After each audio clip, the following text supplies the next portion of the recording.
കൃപാസനം ദേവാലയത്തിൻ്റെ മുമ്പിലാണ് ഞാനിപ്പോൾ നിൽക്കുന്നത്. ജൂലൈ മാസത്തെ അതികഠിനമായ ഒരു പെരുമഴ ദിവസം. തലേന്ന് ദിവസം മുതൽ തുടങ്ങിയ മഴയാണ്. അതിനാൽ ധ്യാന കേന്ദ്രത്തിൽ അല്പം തിരക്ക് കുറവാണ്. ഒരു പക്ഷേ കാലത്തെ സമയമായതുകൊണ്ടായിരിക്കാം തിരക്ക് കുറവ് അനുഭവപ്പെടുന്നത്. എന്നാലും ധാരാളം ഭക്തജനങ്ങൾ ഇവിടെ വന്നെത്തിയിട്ടുണ്ട്. ഇപ്പോൾ ഞാൻ ഓഡിറ്റോറിയം എന്ന ഭാഗത്താണ് നിൽക്കുന്നത്. ഓഡിറ്റോറിയത്തിന് മുന്നിലെ സ്റ്റേജിലെ മാതാവിൻ്റെ വലിയൊരു തിരുസ്വരൂപം നമുക്ക് കാണാൻ കഴിയും. പുതിയതായിട്ട് ഉടമ്പടി എടുക്കുവാനായിട്ട് വന്നിട്ടുള്ളവർക്ക് നിർദ്ദേശം നൽകുന്നതും നമുക്ക് കാണാൻ സാധിക്കും. ഇത് നേർച്ച വസ്തുക്കളായ ജപമാല, കാശുരൂപം, തിരി, ഉപ്പ്, തേൻ എന്നിവ ലഭിക്കുന്ന കൗണ്ടറുകളാണ്. പുറത്ത് നല്ല മഴയാണ് ഈ സമയങ്ങളിൽ അനുഭവപ്പെടുന്നത്.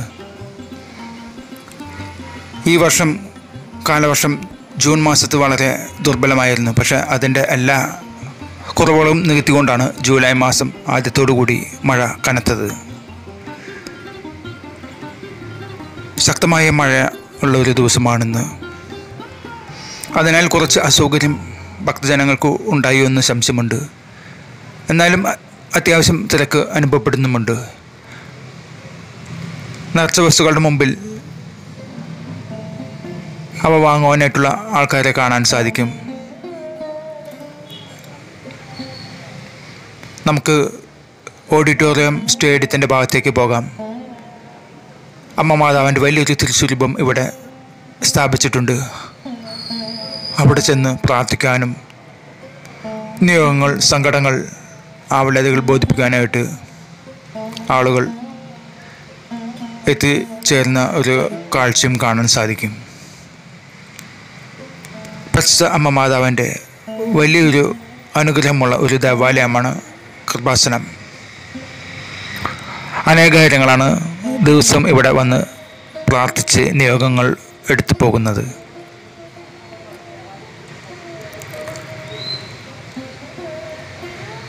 കൃപാസനം ദേവാലയത്തിലേക്ക് എല്ലാവർക്കും സ്വാഗതം മോദിക്കൊണ്ട് പരിശുദ്ധ അമ്മ മാതാവിൻ്റെ തിരുസ്വരൂപം ദേവാലയത്തിന് മുമ്പിൽ സർവ വിശ്വാസികളെയും മാടി വിളിക്കുന്ന കാഴ്ച നമുക്ക് കാണാവുന്നതാണ്. ഓഡിറ്റോറിയത്തിൻ്റെ ഭാഗത്ത് നിന്ന് മെയിൻ ഹാളിലേക്ക് പ്രവേശിക്കാനുള്ള നടപ്പാതയിലാണ് ഞാനിപ്പോൾ. അവിടെ അത്യാവശ്യം തിരക്കുണ്ട്. കാരണം ബഹുമാനപ്പെട്ട ജോസഫ് അച്ഛനെ കണ്ട് നേരിട്ട് ബ്ലെസ്സിങ് വാങ്ങുവാനുള്ള ഭക്തരുടെ ഒരു വലിയ തിരക്ക് ആ ഭാഗത്ത് കാണാൻ സാധിക്കും. ഞാനിപ്പോൾ മെയിൻ ഹാളിൻ്റെ വലത്ത് ഭാഗത്തുള്ള കൗണ്ടറുകൾ സ്ഥിതി ചെയ്യുന്ന ഭാഗത്തേക്ക് പ്രവേശിച്ചിരിക്കുകയാണ്. ഇവിടെയാണ് കൃപാസനം ഉടമ്പടി എടുക്കുന്നവർക്കും പുതുക്കുന്നവർക്കുമുള്ള നേർച്ച വസ്തുക്കളും നിർദ്ദേശങ്ങളും ലഭിക്കുന്ന കൗണ്ടറുകൾ. മഴയായിട്ടും അത്യാവശ്യം തിരക്ക് ഇവിടെ അനുഭവപ്പെടുന്നുണ്ട്.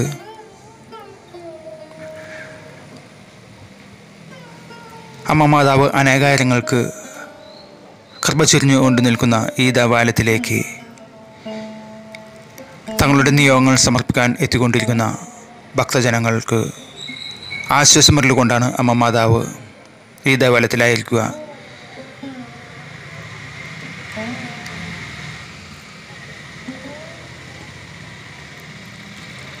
കൃപാസനത്തിലേക്ക് അനേകം പേരാണ് ഓരോ ദിവസവും തങ്ങളുടെ ഉടമ്പടി എടുക്കുന്നതിനും പുതുക്കുന്നതിനുമായിട്ട് കേരളത്തിൻ്റെ എന്ന് തന്നെയല്ല ഇന്ത്യയുടെ വിവിധ ഭാഗങ്ങളിൽ നിന്ന് എത്തിക്കൊണ്ടിരിക്കുന്നത്. അതിനുള്ള തെളിവാണ് ഇവിടെ നിന്നും പ്രസിദ്ധീകരിക്കുന്ന കൃപാസനം പത്രങ്ങളുടെ വ്യത്യസ്ത ഭാഷകളിലുള്ള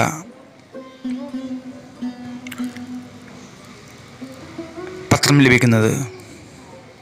ഇന്ത്യയിൽ ഒട്ടുമിക്ക ദേശങ്ങളിലെ ഭാഷകളിലും കൃപാസനം പത്രം ഇപ്പോൾ അതാത് ഭാഷകളിൽ പ്രസിദ്ധീകരിക്കുന്നുണ്ട്. മാത്രമല്ല വിദേശ രാജ്യങ്ങളിലെ ചില ഭാഷകളിലും കൃപാസനം പത്രം പ്രസിദ്ധീകരിക്കുന്നുണ്ട്. മാതാവിൻ്റെ മാധ്യസ്ഥം ലോകം മുഴുവൻ അംഗീകരിച്ചു കഴിഞ്ഞു എന്നതിനുള്ളൊരു തെളിവും കൂടിയാണിത്.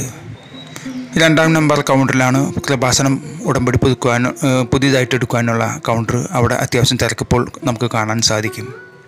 ആദ്യമായിട്ട് കൃപാസനം ഉടമ്പടി എടുക്കാനുള്ളവർക്ക് ടോക്കൺ ലഭിക്കുന്നത് ഇവിടെ നിന്നാണ്.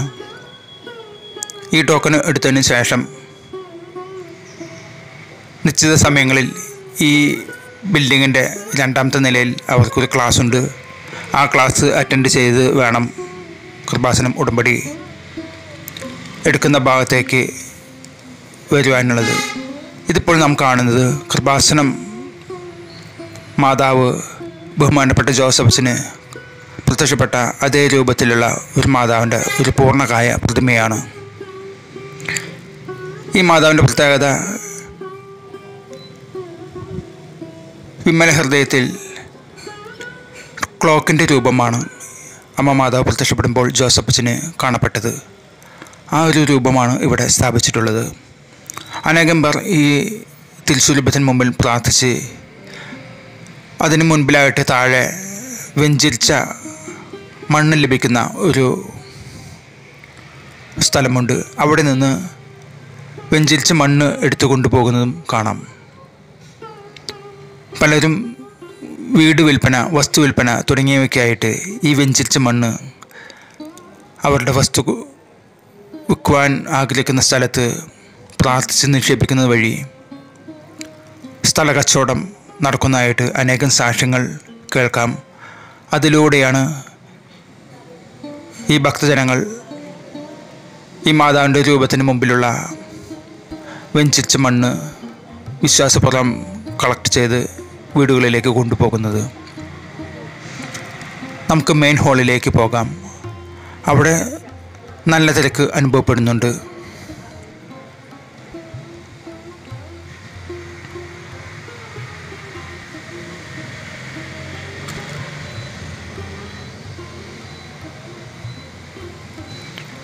നല്ല തിരക്കാണ് ഈ ഭാഗത്ത് അനുഭവപ്പെടുന്നത്. പുറമെ നിന്ന് നോക്കിയപ്പോൾ കണ്ട ഒരു അവസ്ഥയല്ല ഇതിനകത്ത്. ധാരാളം ഭക്തജനങ്ങൾ ഇവിടെ എത്തിച്ചേർന്നിട്ടുണ്ട്. ഇത് ദിവ്യാരാധന ചാപ്പലാണ്. കൃപാസനം ഉടമ്പടി പുതുക്കുന്നവർ ഉടമ്പടി പത്രിക നിക്ഷേപിക്കുന്നത് ഇവിടെയാണ്. അതിനു മുമ്പിലുള്ള നിലവിളക്കിൽ കൃപാസനം തൈലം അല്പം ഒഴിച്ച് തിരി തെളിയിച്ച് ദിവ്യാരാധന ചാപ്പലിൽ ഉടമ്പടി പ്രതിജ്ഞ ചെയ്ത് അവിടെ സ്ഥാപിച്ചിട്ടുള്ള ഉടമ്പടി പേടത്തിൽ ഉടമ്പടി നിക്ഷേപിച്ച് പോകുന്നതാണ് ഈ രീതി. ധാരാളം ഭക്തജനങ്ങളാണ് ഉടമ്പടി പുതുക്കുവാനായിട്ടും ഇവിടെ എത്തിച്ചേർന്നിട്ടുള്ളത്. ഇതാണ് ദിവ്യാരാധന ചാപ്പൽ. ഉടമ്പടി തിരിതെളിച്ചതിന് ശേഷം ചാപ്പലിനുള്ളിലേക്ക് പ്രവേശിച്ചുകൊണ്ടിരിക്കുന്ന ഭക്തജനെ നമുക്ക് കാണാൻ സാധിക്കും.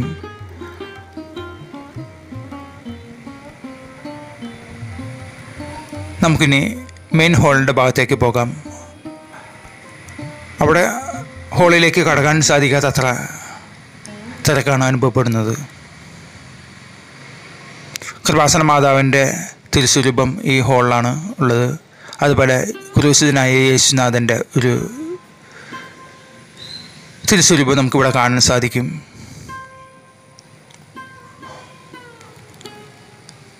കൃപാസന മാതാവിൻ്റെ രൂപം നിങ്ങൾക്ക് കാണാൻ സാധിക്കുമോ എന്ന് എനിക്കറിയില്ല. അത്രമാത്രം തിരക്ക് മുൻപിൽ അനുഭവപ്പെടുന്നതുകൊണ്ട് അമ്മ മാതാവിൻ്റെ രൂപം വ്യക്തമായിട്ട് പകർത്താൻ സാധിക്കുന്നില്ല. ഓരോ ദിവസവും ഇവിടെ എത്തിച്ചേരുന്ന സഹസ്രങ്ങൾ അവരുടെ ദുരന്ത അവസ്ഥകളെ കൃപാസന മാതാവിന് മുമ്പിൽ സമർപ്പിച്ച് നിയോഗ ഉടമ്പടി എടുത്ത് പുതുക്കി പോകുന്നവരുടെ ഒരു കാഴ്ച നമുക്കിവിടെ കാണാൻ സാധിക്കും. വിളിച്ചാൽ വിളിപ്പുറത്തുള്ള അമ്മ മാതാവിൻ്റെ അത്ഭുതമായ ദൈവിക ഇടപെടലാണ് ഓരോ ദിവസം ഈ ദേവാലയത്തിൽ നടക്കുന്നത്. ഓരോ ദിവസം നാം ഇവിടെ നിന്ന് കേൾക്കുന്ന സാക്ഷ്യങ്ങൾ അതിനുള്ള ഉത്തമ ഉദാഹരണങ്ങൾ കൂടിയാണ്. വൈദ്യശാസ്ത്രം പോലും കൈയൊഴിഞ്ഞ പല ഘട്ടങ്ങളിൽ കൃപാസനം ഉടമ്പടി എടുത്ത് പ്രാർത്ഥിച്ച് ഇവിടെ രോഗസൗഖ്യം ലഭിച്ചായിട്ട് നമുക്ക് അനേകം സാക്ഷ്യങ്ങൾ കേൾക്കാൻ കഴിയുന്നതാണ്. നല്ല തിരക്കുണ്ട് ഈ ഹാളിൽ.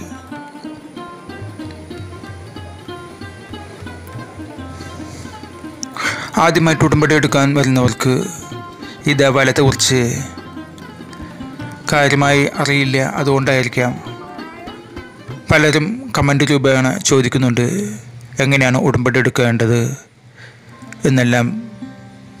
പലപ്പോഴും കമൻ്റായിട്ട് കാണുന്നത് കൊണ്ടാണ് ഞാൻ ഈ വീഡിയോ ഇങ്ങനെ ചെയ്യാൻ കാരണം. ഇത് ഹാളിൻ്റെ പടിഞ്ഞാറ് വശത്തുള്ള ഒരു അത്ഭുത മാതാവിൻ്റെ തിരുസ്വരൂപമാണ്. അവിടെ ചില സമയങ്ങളിൽ കുമ്പസാരത്തിനുള്ള ഒരു സൗകര്യം കൂടി ഇവിടെയുണ്ട്. നമുക്ക് മെയിൻ ഹാളിലേക്ക് പ്രവേശിക്കാം. ഈ ഹാളിലാണ് ബഹുമാനപ്പെട്ട ജോസഫ് അച്ഛൻ്റെ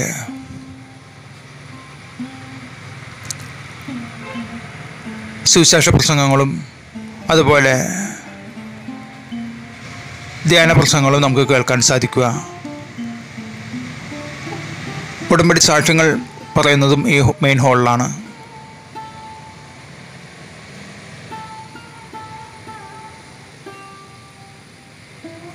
നിരവധി ഭക്തജനങ്ങളാണ് ഈ ഹാളിൽ തങ്ങളുടെ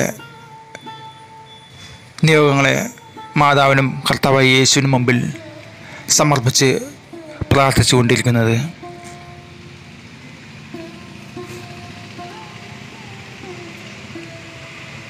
ബഹുമാനപ്പെട്ട ജോസഫ് അച്ഛന് 2004 പരിശുദ്ധ അമ്മ മാതാവ് ഈ ദേവാലയത്തിൽ പ്രത്യക്ഷപ്പെട്ടത് മുതൽ തുടർന്നിങ്ങോട്ടുള്ള ദിവസങ്ങൾ ഭക്തജനങ്ങളുടെ ഒഴുക്ക് തുടരുകയാണ്.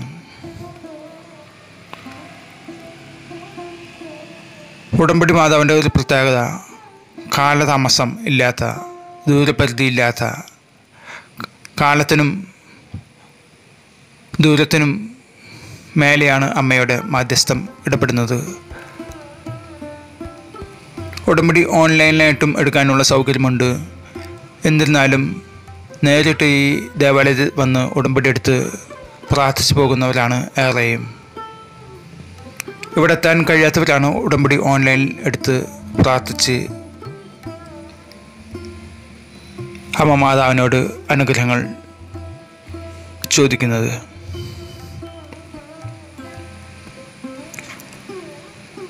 വളരെ ശക്തമായ ഒരു മഴ പെയ്യുന്ന ഒരു ദിവസമായിട്ട് പോലും നിങ്ങൾക്ക് നോക്കിയാൽ അറിയാം എത്രമാത്രം ഭക്തജനങ്ങളാണ് മഴയെ വകവയ്ക്കാതെ തങ്ങളുടെ പ്രശ്നങ്ങളെ, പ്രയാസങ്ങളെ, ദുരിതങ്ങളെ അമ്മ മാതാവിന് മുമ്പിൽ സമർപ്പിക്കാനായിട്ട് എത്തിയിട്ടുള്ളത് എന്ന് ഈ ഭക്തജനങ്ങളുടെ തിരക്കിൽ നിന്ന് നമുക്ക് മനസ്സിലാവും.